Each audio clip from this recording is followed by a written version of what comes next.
For a nanny should be in again. Oh, where'd they put us this week? In between the used cars or skip hire and rubbish removal? No. Oh, no. They've put us in the articles for sale. We're sandwiched between a half set of golf clubs and a knitting machine. A knitting machine? I've told you so. You're wasting your time with the local press. You've no idea what kind of loony you're going to get. Well, I tell you, if King Herod turns up, I promise I won't let him in. Huh. Ah, this is more like it. The Georgina Sinclair Agency. Oh, Alec, I want someone young and lively. Not some old biddy in a starched uniform and sensible shoes. Listen, if we want our wee ones to grow up well-balanced and well-adjusted, then what we need is an old-fashioned nanny. The royal family have been using them for years. Yeah, well, maybe that's not a good example. You're not going to be happy till Mary Poppins comes flying through the window, are you? Blimey, that was quick. Early, Simone? Yes, well, you know what they say, the early bird catches the worm. I don't know why you can't give your kids cornflakes like everyone else. Where's Fleur? Asleep, thank God. I was just wondering if she'd like some of Esther's old toys. And what kind of toys does a vicar's daughter play with? Prayer bears? No, the action nun. My little parson. You want them or not? Yes, please, thank you. Now, you're both still coming on Sunday, aren't you? Of course we are. Good, because Matthew's really looking forward to his party. Flumble and Tumble are coming. It's amazing the names that parents give their children these days. The children's entertainers, Daddy. I guessed. Now, if you'll excuse me, a man has to do what a man has to do. Yes, and when you've done that, you might as well Go to work. Goodbye. A spoonful of sugar helps the medicine go down. Yeah, well, you pack that in for a start-off. What's all that about? We're still having problems trying to find someone to look after Fleur. Well, dare I say, the solution to your problem could be staring you straight in the face. Don't know what you mean, Simone. You? Yes, but don't look so surprised. I'd love to. I think it's a marvellous idea, don't you? No, I don't. No, why not? Oh, Simone, this is ever so difficult to explain. All right then. You give the handle a wee turn to the left, sugar it about a bit, hook it out and get a good yank to the right. Still no working. Right, we do the same thing again, except this time when you hook it and yank it, you shout, "Go on, you great lux!" Feather's having trouble with the generator again. He's a hornless wonder. It's working. Oh, grand, aye. No problem, eh? Cheerio then. Cheery, cheery. Oh, hold on. Before you go, I want you to say bye-bye to Morag, Mary, Hattie and Jessie for me. Right? Cheerio. The colicky clan off somewhere, then? That's not my family, Vera. That's the beasts. Feather's taking them to the slaughterhouse in the morning. Why have you got all the lights on? Oh, well, it's dark when I come in. Dark? What time did you get here? About 6:30. 6? Aye, well, I had a wee bit of lying, like. Why is the window wide open? Just a wee bit of fresh air, Vera, can't to blow the cobwebs away. Blow them away, yes, not freeze them solid. Morning, all. Morning, Jamie. Morning, Jim. How was your juices? Okay, grand, Rosie, grand. Why is it colder in this office than it is outside on the street? Well, you can thank our Scot of the Antarctic for that. You're bright and early this morning, Jim. Well, early, anyway. Portia's away for a few days, so there's not a lot for me to stay home for. Run out of bread, all the milk's gone off, and I've had a pair of matching socks for 3 days. I miss her. Very much the new man, aren't you? Yeah. So, Rosie, tell me, how are you finding life with us townies, then? I will. A big city life takes a bit of getting used to, Ken. Yeah, actually, a friend of mine found moving to the countryside quite difficult. He bought a chicken farm in Lincolnshire, but unfortunately all of them died. Oh, dear. Yeah, apparently he'd been planting them too close together. Shall we get on with some work? Look, it's amazing how a shirt 3 days old takes on a whole life of its own, isn't it? What's he like? He's fair sophisticated, isn't he? Jamie? Oh, yes. You don't find him using the wrong fork to eat his soup? It's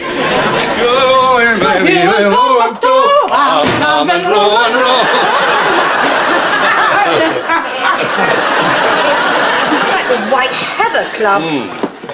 Good morning. Good morning, Mr. Callender. And how's our new recruit getting on? Aye, grand, thanks, Alec. Vera's been showing me the ropes. She was here at 6:30 this morning. 6:30? You don't have to work farm hours here, you know, Rosie. Even though we do deal with a lot of bull. Oh, thank you. And, Vera, I've just bumped into old McCluston on his Zimmer frame. He's not looking at all well, so make sure that will's typed out. Right, I'll do it this morning. Didn't bother, Vera. I've done it already. What? I've finished all my work, so I just thought I'd make a wee start on some of yours. Here we are. That's kind of her, isn't it, Vera? Yes. You didn't mind, have you, Vera? Mind? Why should I mind?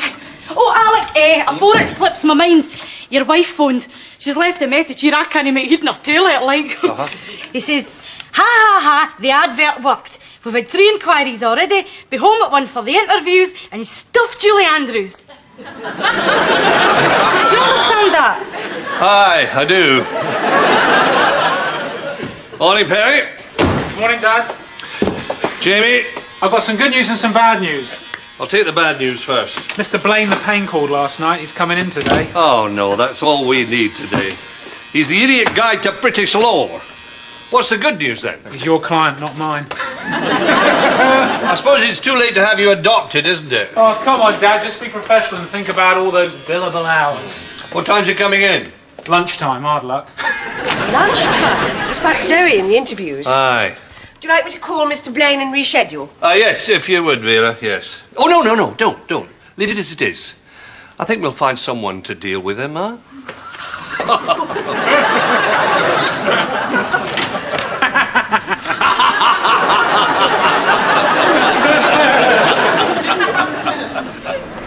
Oh, they're lovely, Bernard. Oh, you shouldn't spend all your money on me. Lovely flowers for a lovely lady, Dot. So I'll carry on serving your customers then, shall I, Mum? And what about tomorrow then, Dot? Shall I come around about the same time? Oh, I'll leave that up to you, Bernard. Don't worry about me. I can manage. £1.20. Because you know, Dot, there is no place I would rather be than here with you. Oh, get away with you. So, I'll work through my lunch hour, shall I? Oh, well, I'd best be on my way then. Right you are, Bernard. Oh, don't forget your fruit and veg. Oh, silly me. What would I do without you, eh? About time too. You got something on your mind? God, I'm parched. Watch the shop, will ya? No, Debs. Hello, Zoe. Hi, sweetheart. Oh, what's up? You look like you've been sucking a lemon. It's Mum. She's driving me up the flaming wall. Now what? She's got an admirer. What? Some bloke keeps buying her fruit and flowers and that. You're joking. Mum, what's all this about? Well, Nothing. No, Bobby? Marvellous, isn't it? I can't find a bloke to save me life, and she's got bloody 2. is it my fault if men find me irresistible? Now stop feeling sorry for yourself and go and make the tea. You got time for a cup, though? Oh, have you?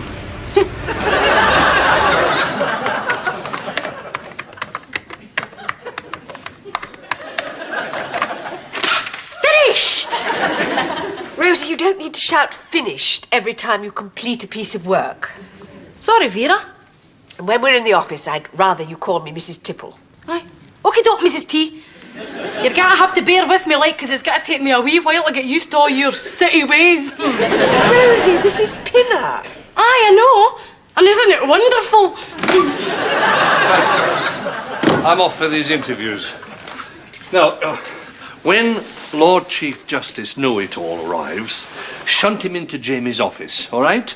Mr. Blaine. Exactly.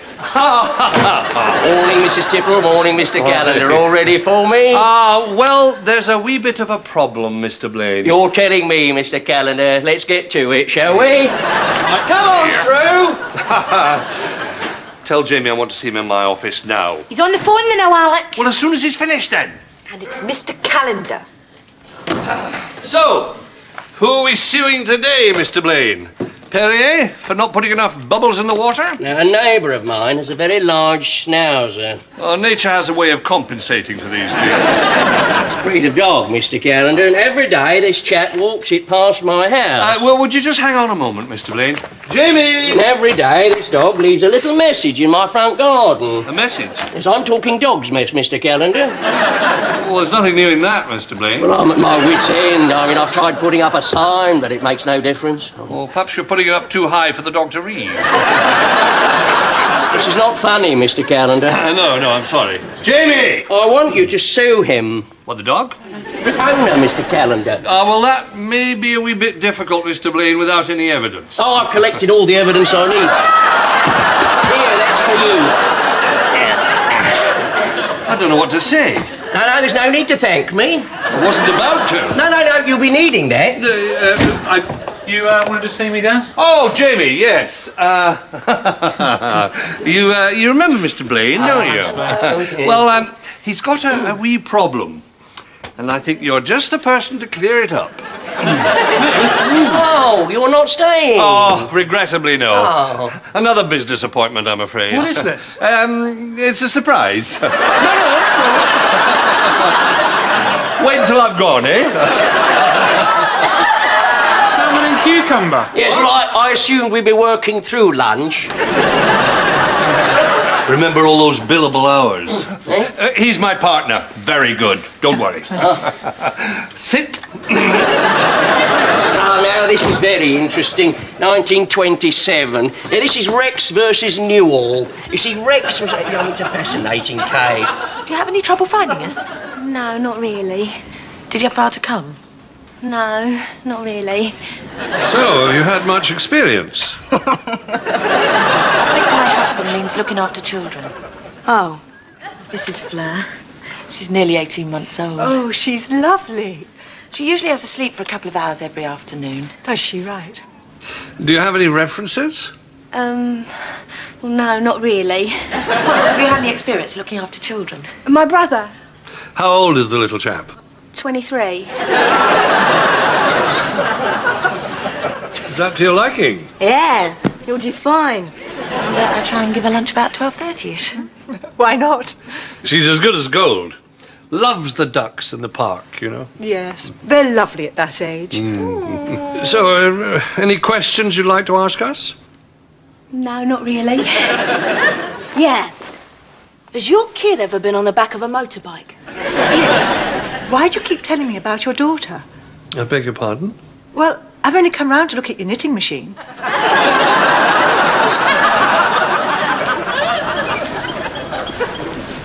Hello, Simone. Simone? Daddy? I said hello. And how's our wee teeny vicar today, eh? Is there something you want? No, not really. Well, what's the matter? Aren't all things bright and beautiful today? No, Daddy, they are not. Well, what's happened? I suggest you ask your wife. Eh? She seems to think I'm not fit to look after your daughter. What? She didn't say so in so many words, but she made her feelings quite clear. All I did was offer my services and she just jumped down my throat. You mean you offered to look after Fleur? Yes, I did. But clearly I'm not considered competent enough. Now, if you'll excuse me, I have things to do.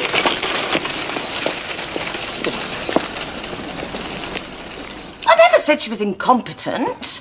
I just said I didn't want her looking after Fleur, that's But all. why not? Oh, Alec, I like Simone, but she's so... Well, Simone. What's that supposed to mean? She's all stiff and repressed. Oh, rubbish.